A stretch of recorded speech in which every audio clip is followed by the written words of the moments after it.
by cutting the deficit by $5.2 billion over that period of time. And it's the first substantive change in the Dodd-Frank Act in the past 50 years that will lead and anchor in our committee to deliver on another promise of the administration, which is to right-size regulations so that our capital providers can provide that access to capital to our small businesses, our big businesses, and make America more competitive. So again, congratulations to my fellow members of House leadership, our committee chairs, our staffs that worked so hard for so many months to deliver on what is a big success for our country. And now I'm happy to welcome my fellow Arkansan, a great chair of our Natural Resources Committee, Bruce Wester. Good morning. You know, winning feels good. It always feels good, but it feels much better when you win as a team. And this was a team victory. And it's not just this team that you see standing here. It's the team of our whole Republican conference. It's hundreds of dedicated staff members who have worked many, many hours, who have made changes and gotten the bill text where it needs to be. But we wouldn't be at this point without the leadership of our speaker, who just keeps winning every time something comes up. We don't have an option not to win. There is no other option than to win for the American people. And today I believe the American people win. And as I think about the Natural Resources Committee, I can't help but think about the only quote in the House chamber by Daniel Webster, that we're coming upon the 200-year anniversary of him making this speech at the dedication of the Bunker Hill Monument. 1,000 people gathered there and 120 Revolutionary War veterans. And the part of his speech that's in the House chamber starts off saying, "Let us develop the resources of our land." America has been blessed from sea to shining sea with abundant resources. America is also blessed with a conservation ethic to know how to use those resources in a responsible way and leave our resources in better shape for future generations. We were able to, on the Natural Resources Committee, exceed our budget instructions by a factor of 20. $20 billion in new revenue and savings over the 10-year window. But that's just the beginning. That's what CBO says we're going to generate by royalty rates, by lease sales, by selling timber, by having mining. That's just the very basic cost of selling those assets. What that doesn't account for is when you have $1 billion of resources, it takes billions and billions of dollars of factories, of oil rigs, of pipelines, of mines, of refineries, of sawmills, manufacturing equipment. And that's going to create millions of jobs across our country if we're fully able to use those resources, which is going to grow our economy. So this bill not only gives tremendous tax relief to hardworking Americans, it also gives hardworking Americans an opportunity to have great paying jobs and to build things right here in America again, and to attack our deficit by growing our economy and producing more income for families and more income for the federal government. And I couldn't be more proud to be part of this team today. And with that, I want to introduce the chairman of the Oversight Committee from Kentucky, Representative Comer. Thank you. Well, today's a historic day, and today's a great day for the hard-working, tax-paying Americans. The People's House has delivered on President Trump's America First agenda. Our one big beautiful bill cuts taxes for hardworking Americans and small businesses, putting more money directly back into the pockets of those hardworking Americans. It provides critical resources to secure our border and deport criminal, illegal aliens, the same dangerous individuals that Joe Biden allowed to flood into our country every day. It restores American energy dominance by rolling back the radical Green New Deal scam and unleashing domestic production. And it takes direct aim at waste, fraud, and abuse in Washington, making government more efficient and more accountable for the American taxpayer. For example, our bill tackles fraud in the Federal Employee Health Benefits Program. A GAO report uncovered instances where federal employees illegally placed non-family members on their taxpayer-subsidized health plans. The one big beautiful bill ends this abuse, saving taxpayers $1.5 billion. We're proud the House passed this legislation. Now the Senate must do its job. Next, it gives me great pleasure to introduce one of the heroes from start to finish of this whole process, our great Budget Committee Chairman and my good friend, Jody Erickson. I'm the chairman that made these guys' lives just a little more difficult. The speaker told me he had two criteria for who would lead this bill.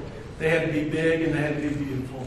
And I just want to say, what an honor. Where's Jason? What a great day. What an extraordinary team effort. I am truly honored to serve with these folks and our conference. I'm humbled to this day, 9 years later, we came in together, still humbled, still pinching myself to be able to be part of the leadership of the greatest country in human history. I want to thank the speaker. I want to thank Steve Scalise and the entire leadership team for keeping all of us focused and unified and moving forward. I want to thank my fellow chairman and all of our members for their tireless efforts and their unwavering commitment. We said from the very beginning that this was a generational opportunity to deliver the most comprehensive and consequential set of policy reforms in modern history. And you know what? We achieved it in the One Big Beautiful Bill. The largest investment in border security and defense, the largest tax cuts for our families and small businesses, and the largest reduction in spending in U.S. history by 2 times. So we've got an opportunity to take that big step, that big bold step, work with the Senate, get this bill to the President so that he can make that America First vision a reality in the American people's lives. And we're not going to stop, we're not going to be satisfied until these policy reforms are a reality for the people that we serve. So with that, God bless America, go West Texas, and reverse the curse. And Mr. Mark Green, our fearless leader for Homeland Security.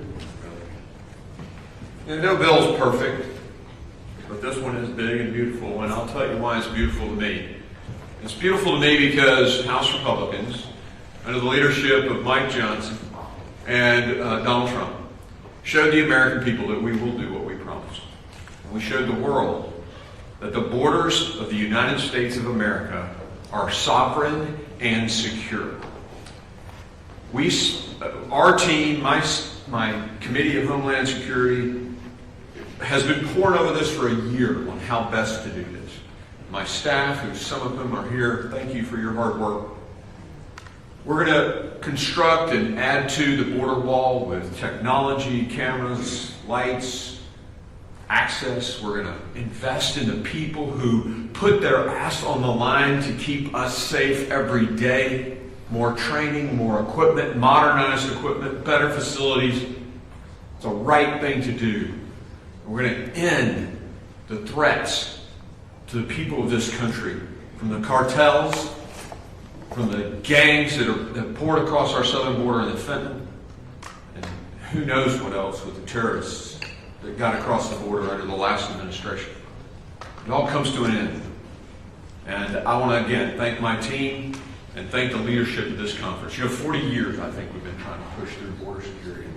I mean, all these different bills, many of which were baits and swaps, and this guy pulled us all together and got it done. We finally secured the sovereign border of the United States. Thank you, and I'll be followed by the speaker. Well, this crew behind me is exhausted, so we're going to take maybe 1 or 2 questions and call it a day. Yes, ma'am.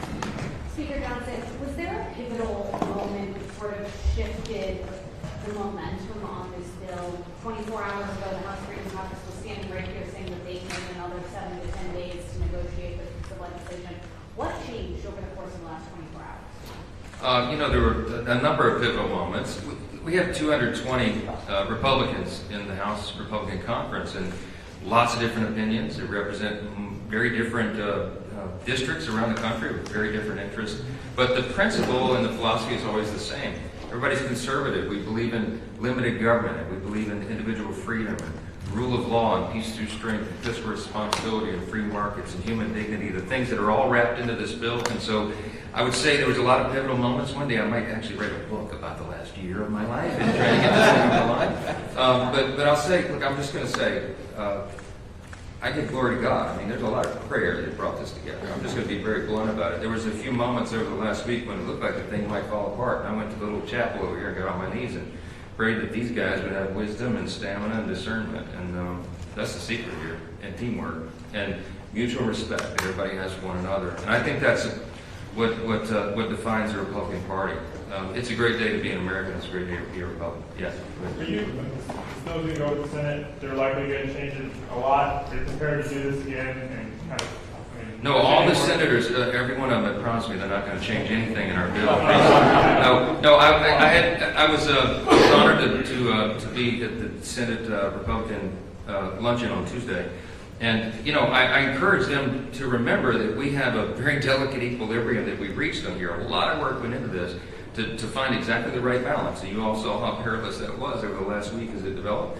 And I encourage our Senate colleagues to think of this as a one-team effort as we have. And to modify this as little as possible, because it will make it easier for us to get it over the line ultimately and finished and get it to the President's desk by July 4th. And that's a big thing. The reason we were so aggressive, and I know some of y'all smiled and probably mocked me a little bit when I said early on we were going to do this by Memorial Day. You didn't believe it. I know you didn't, Reese. Most of you didn't. But the reason we did that was not because out of pride of authorship or because we were trying to, raise some banner. We did it because we need to get this relief to the American people as soon as possible. And President Trump made these promises on the campaign trail, and we did as well. And we wanted, as Jim Jordan likes to say, we're going to do what we said we were going to do. And that's what this bill represents. And so the timetable is important. We also have the debt ceiling approaching. We've got the relief that the people need. And the sooner they feel that relief, the better. So we did our job, rolled up our sleeves, got it done. We're really proud of that effort. One more question. Is there anything that the Senate might be considering in terms of changing this bill that you all will not accept? I'm not going to draw any red lines. Look, I told them there's a lot of different opinions over there as there is here. They have a small margin as we do. We had a 3-vote margin. By the way, I just want you to know for the record, we really had 217 votes this morning. Andrew Garbarino did not make it in time. He fell asleep in the back. No kidding. I know. I'm going to just strangle it. But but he's my dear friend. And then David Schweiker was going to vote and slipped his card in right at the last minute. So it looks like a razor-thin margin, 215 to 214 and one present. It was really 217, okay? We all put a footnote somewhere in history on that. They're both going to go on record saying that's how they would have voted if they got the card in at time. Thank you so much for being here. Bless you all. Thanks. Can you respond to the attack overnight?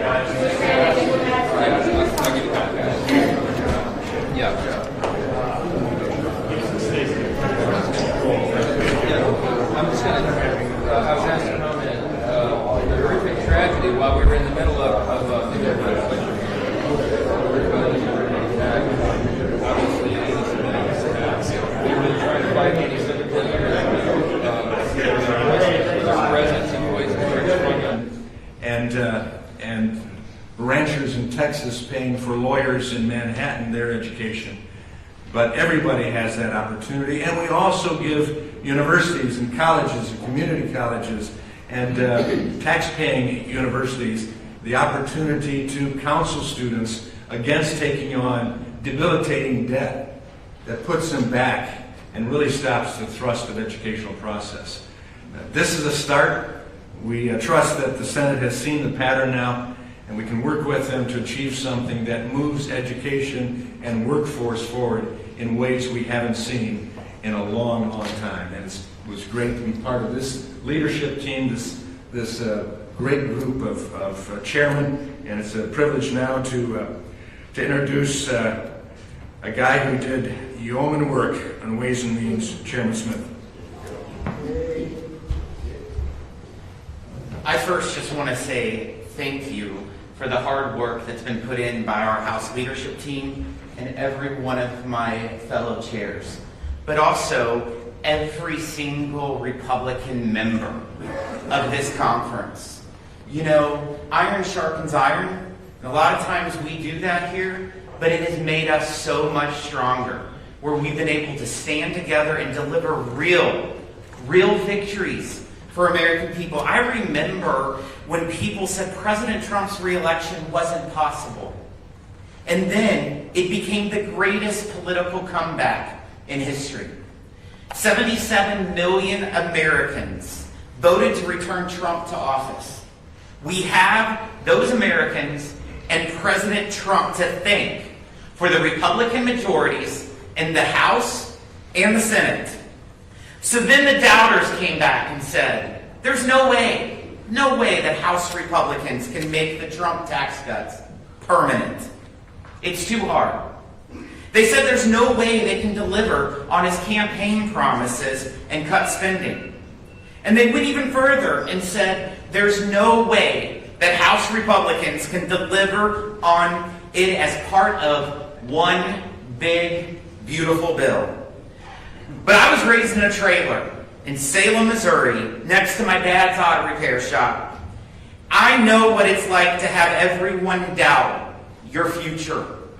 And I said it from the start. Failure is not an option. The doubters were wrong, because we just passed the one big, beautiful bill. And as promised, it delivers for working families. And this is how the greatest political comeback of all time has led to the greatest pro-worker, pro-family, pro-farmer, and pro-small business tax bill of all time. No tax on tips, no tax on overtime, no tax on loans for American-made cars, tax relief for seniors.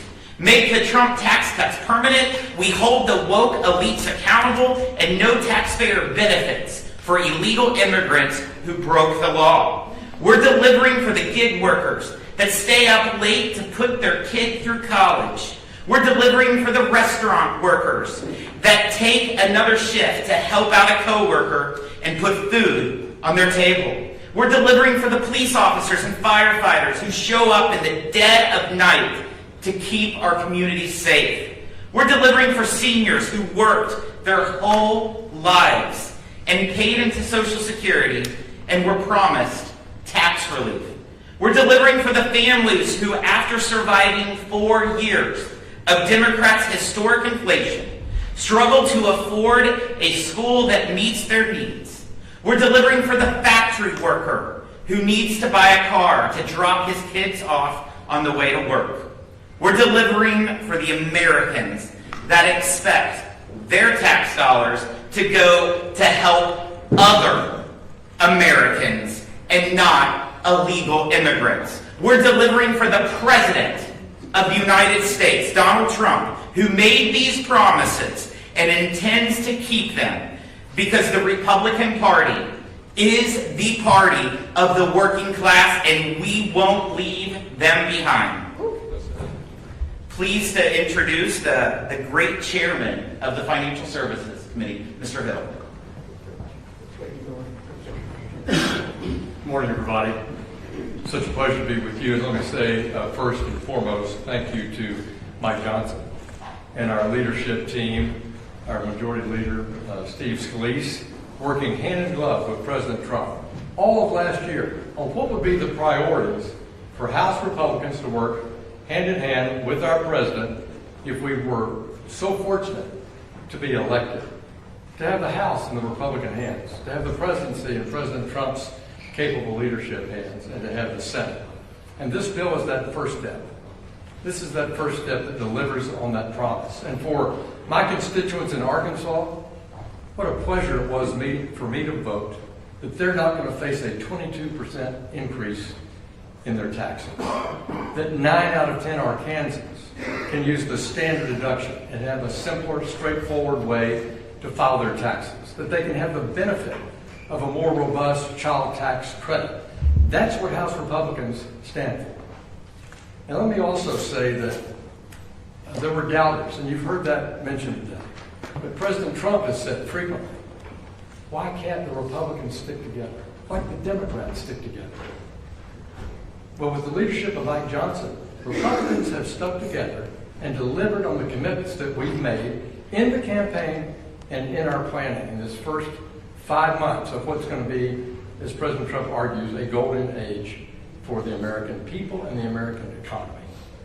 In the House Financial Services Committee, we were proud to have been charged by Chairman Harrington with a $1 billion deficit reduction. And by golly, like all members of the House Financial Services Committee, we underpromised and over-delivered by cutting the deficit by $5.2 billion over that period of time. And it's the first substantive change in the Dodd-Frank Act in the past 50 years that will lead and anchor in our committee to deliver on another promise of the administration, which is to right-size regulations so that our capital providers can provide that access to capital to our small businesses, our big businesses, and make America more competitive. So again, congratulations to my fellow members of House leadership, our committee chairs, our staffs that worked so hard for so many months to deliver on what is a big success for our country. And now I'm happy to welcome my fellow Arkansan, a great chair of our Natural Resources Committee, Bruce Western. Good morning. You know, winning feels good. It always feels good, but it feels much better when you win as a team. And this was a team victory. And it's not just this team that you see standing here. It's the team of our whole Republican conference. It's hundreds of dedicated staff members who have worked many, many hours, who have made changes and gotten the bill text where it needs to be. But we wouldn't be at this point without the leadership of our speaker, who just keeps winning every time something comes up. We don't have an option not to win. There is no other option than to win for the American people. And today, I believe the American people win. And as I think about the Natural Resources Committee, I can't help but think about the only quote in the House chamber by Daniel Webster, that we're coming upon the 200-year anniversary of him making this speech at the dedication of the Bunker Hill Monument. 1,000 people gathered there and 120 Revolutionary War veterans.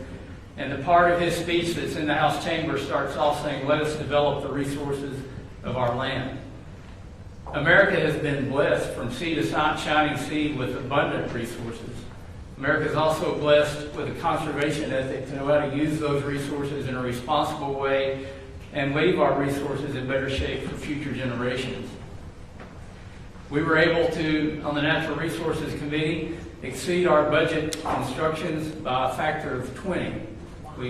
$20 billion in new revenue and savings over the 10-year window. But that's just the beginning. That's what CBO says we're going to generate by royalty rates, by lease sales, by selling timber, by having mining.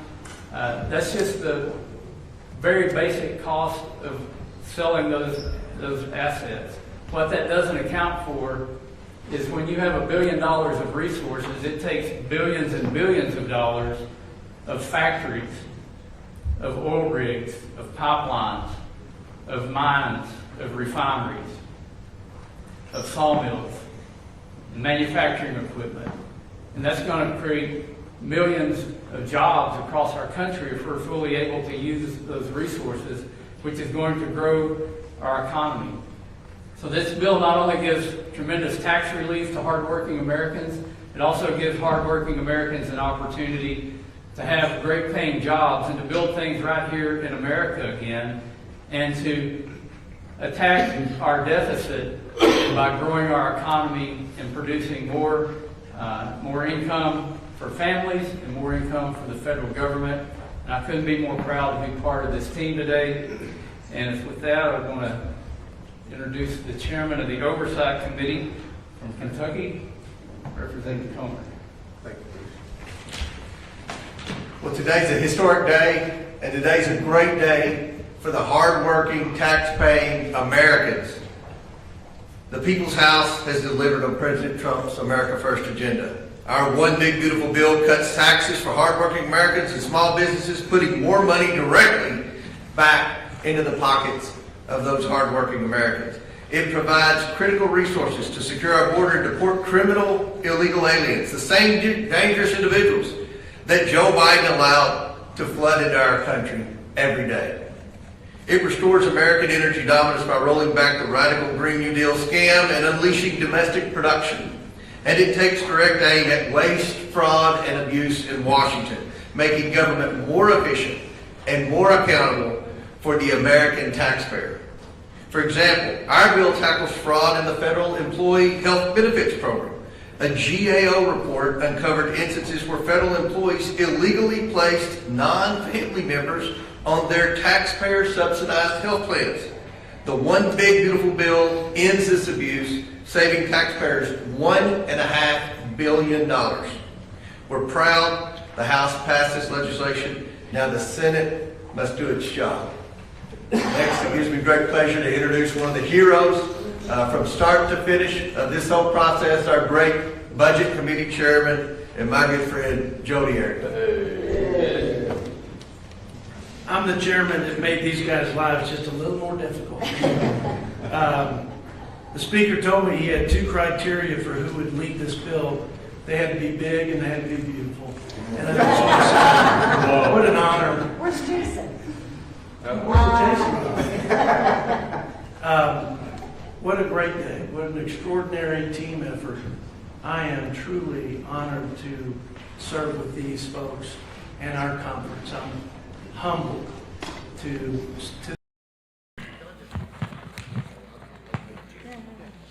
Thanks everybody for being here. This is a big day. We said on the House floor, it's finally morning in America again. The media and the Democrats have consistently dismissed any possibility that House Republicans could get this done. They did not believe that we could succeed in our mission to enact President Trump's America First agenda. But this was a big one, and once again they have been proven wrong.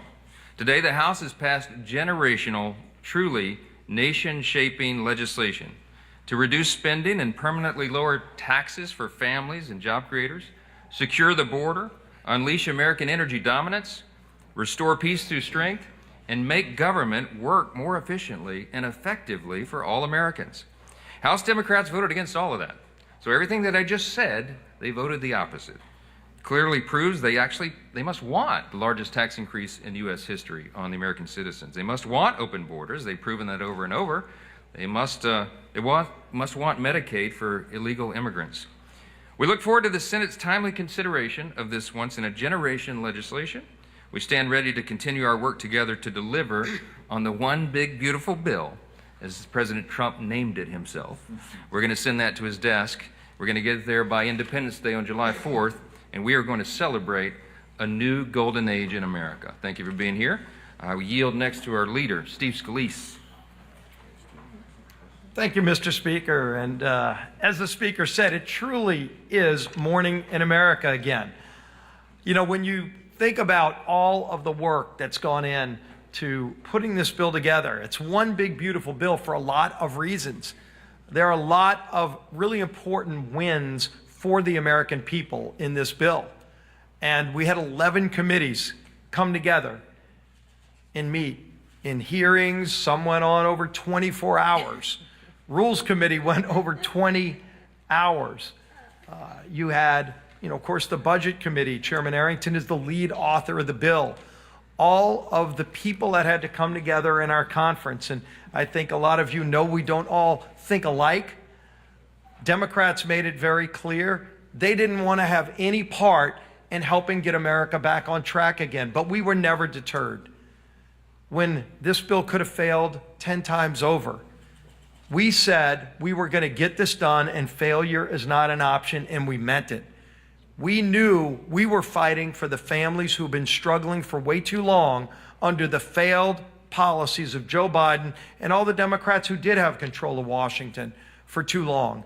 We watched higher interest rates and higher inflation and lower wages and a demise of the American dream that we knew should not be permanent, but was only going to turn around if we passed a bill to get America back on track. We knew we had to prevent a massive tax increase, so we put it in the bill. We knew we needed to secure America's border, as President Trump ran on all across this country and won the election on, and we put it in this bill. We ran on and said we would produce more American energy, and we put it in this bill. all the things that we knew we needed to do to root out waste, fraud, and abuse in government. Focus on those families who are struggling. All of that is in this one big, beautiful bill. And yes, now the House has come together and passed this bill against all odds, but we're still working on the rest of the process. Still goes to the Senate. The Senate has a lot of work to do too. That's why we've been talking to the Senate for a long time, but it's their turn to take this bill and move forward. But I'll tell you, none of this would be possible without the leadership of President Trump, who every step of the way not only laid out the vision, ran a campaign on this vision, but every step of the way too said, whatever you need, let me know. And he was there to help us. Our great speaker, Mike Johnson, who was never deterred, probably hasn't slept in a few days, but never wavered in his commitment to get this done. And this whole team has come together. And our whip has never relented and never stopped pushing to get this done. With that, I bring up our great majority whip, Tom Emmer.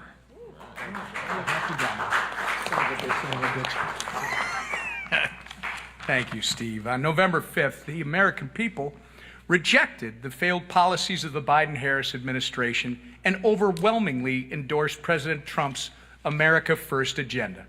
Using his executive authority, President Trump hit the ground running on day one to deliver on the promises he made to the American people. Today, House Republicans followed suit.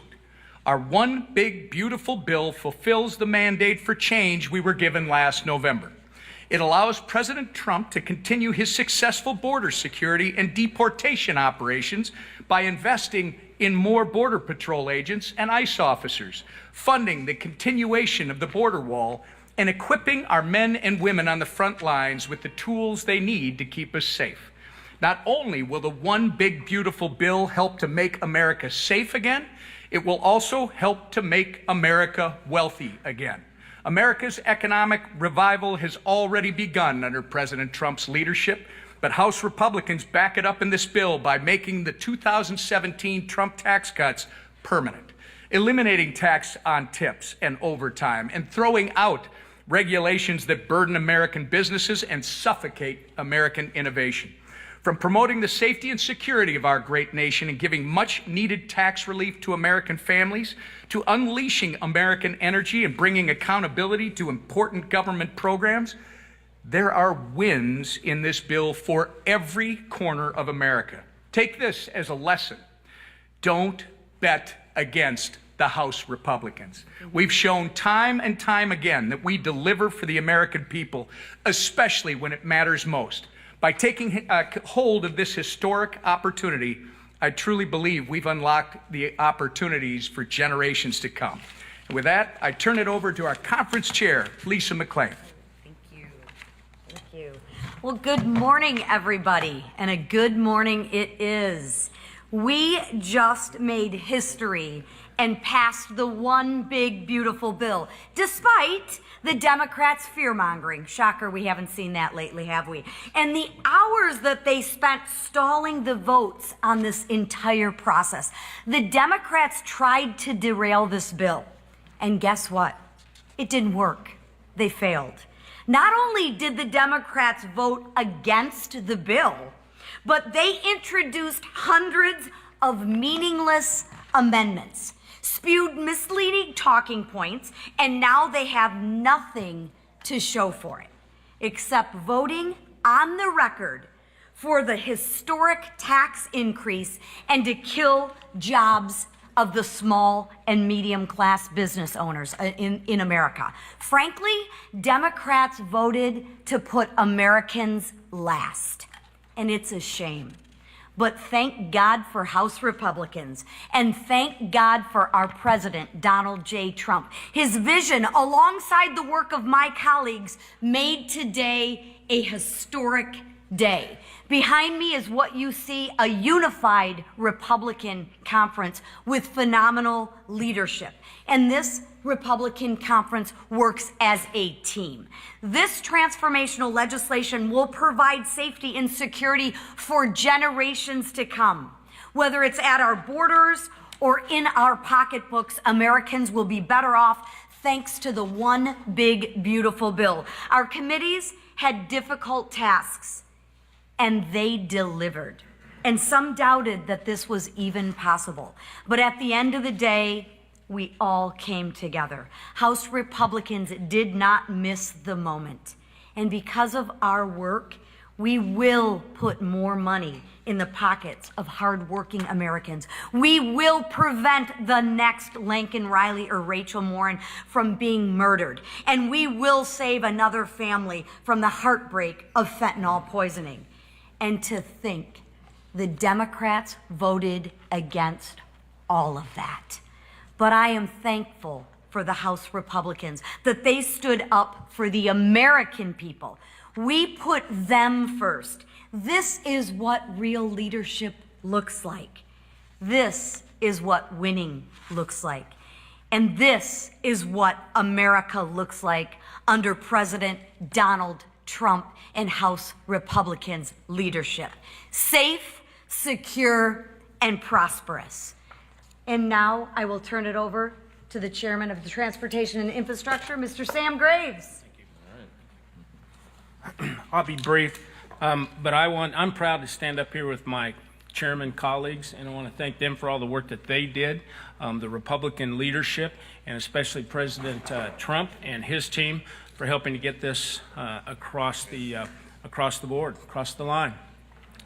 For our part, for the Transportation Infrastructure Committee's part, we exceeded our mark when it came to cuts, and at the same time, we also made investments in our United States Coast Guard. More importantly, we made a down payment on modernization of our air traffic control system.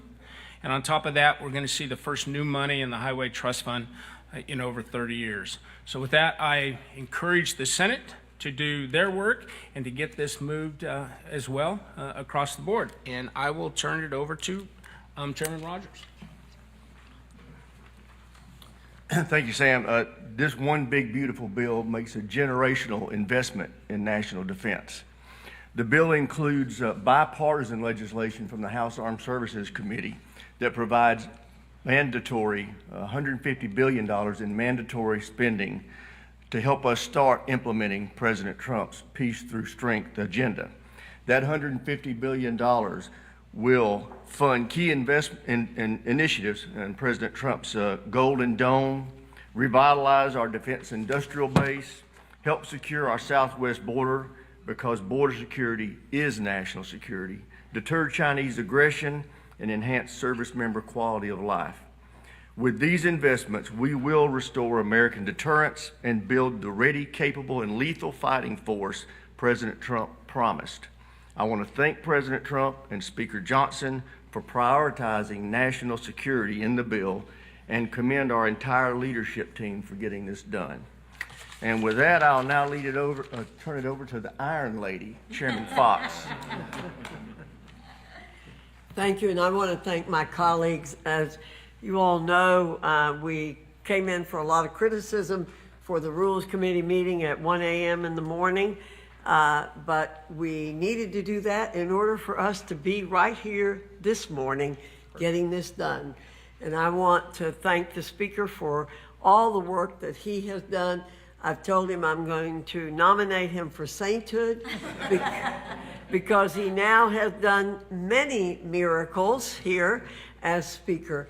But he, working together with President Trump and all of my colleagues, and I want to thank the members of the Rules Committee for their patience and their perseverance. But this is a great morning in America. Again, we are delivering as Republicans for the American people, and we're all going to walk very happily for the next few weeks, especially till we see the next challenge that we have. But this has just been a primer for it, and we're ready for the next ones. Thank you, Mr. Speaker, and thank you, President Trump. Jim Jordan, Judiciary Chair. Thank you, Mr. Speaker. I've said this many times before. I think we tend to make our job too complicated. It's really pretty basic. What you tell the voters you were going to do when you put your name on the ballot and you ran for the job, and if you get elected, go do what you said. And this bill does that. It wouldn't have happened without the leadership of the Speaker and our entire team, and it certainly wouldn't happen without the leadership of President Trump. But last fall, we told the American people, you elect us, we're going to make sure we cut your taxes don't go up. This bill does that. We told them last fall, you elect us, we will secure the border. President Trump has done that. We allocate resources in this bill to make sure it stays secure. We told people last fall, you elect us, we will respect moms and dads. We will let you have school choice ability where you can pick the school where your son or daughter is going to get the best education. And we told people last fall, you elect us, we're going to treat you with the respect you deserve. Able-bodied people in our welfare system will have to work if they're going to get your money. This bill does what we said we were going to do. That's why it's a good day for our country. Next is Mr. Guthrie, the chairman of N18G. Thank you very much. As one of the new chairmen here, it's just been such a privilege to work with the leadership and the chairman and the entire conference to deliver on the promises that the House Republicans and President Trump promised in the campaign. In the Energy and Commerce Committee, we strengthened Medicaid for the most vulnerable. Leader Jeffries, when he gave his speech on the floor, read different stories that he received on Medicaid. Every single person that he talked about on the floor is completely covered by this bill. We reformed Medicaid so hardworking taxpayers who provide Medicaid also have those who can work and are able to work join the hardworking taxpayers to help pay for Medicaid. This is vital to our communities. We deliver on energy dominance in this bill. So I'm proud to have worked with my friends. I'm proud to work with hopefully our members of the Senate to make sure that this bill gets passed and gets to the President's desk. We strengthened Medicaid and we delivered on energy dominance. Thank you. And now I'd like to introduce my good friend, the Chair of Agriculture, Mr. Thompson. Thank you so much. Good morning, everyone. And what a great morning it is. I'm so proud to be a part of this team led by President Trump and our Speaker, and really proud of the members, Republican members on the House Agriculture Committee and the hardworking staff. We delivered as a part of this big, beautiful bill, pieces of legislation that would just serve well the people who consume and the people who produce agriculture commodities in this country. For the folks that consume, especially the most vulnerable, we've achieved something we haven't been able to do in a very long time, and that is to restore the intent of Congress, not by cutting or taking people off the roll for the nutrition programs, but restoring program integrity that makes sure they're able to get what they need, but to do that in a way that gives them hope for a better future, restoring rungs on a ladder of opportunity. And for the hardworking farm families that really are the producers that are in production that have been up, actually, with these past couple of days, I feel like a dairy farmer, with these hours we're working. But these families, they're up before sunlight. They're out there working. And we were able to deliver what I fondly refer to as Farm Bill 1.0. We couldn't do everything that they needed, but we were able to deliver a tremendous amount in terms of risk management for hardworking farm families that are really experiencing the worst farm economy in a half a century. And we know that we need those hardworking families to thrive, not just survive, but to thrive, because of them we have food security, which gives us national security. And so I'm just, once again, really proud to be here this morning, and I'm proud to introduce one of my chairmen of the committee I serve on, Chairman Wahlberg, with Education and Workforce. Thank you. It's a great stand up here. This is the first step of the continuing process, and I want to give great appreciation to our Speaker, our entire leadership team, and of course to the guy who is a must-do man, and that's President Donald Trump. That gave us all the purchase power to move what we needed to do. And I want to say thank you to my committee, as well as the committee staff that work significantly. I think they all believe that without an educated workforce, we don't have a workforce that succeeds.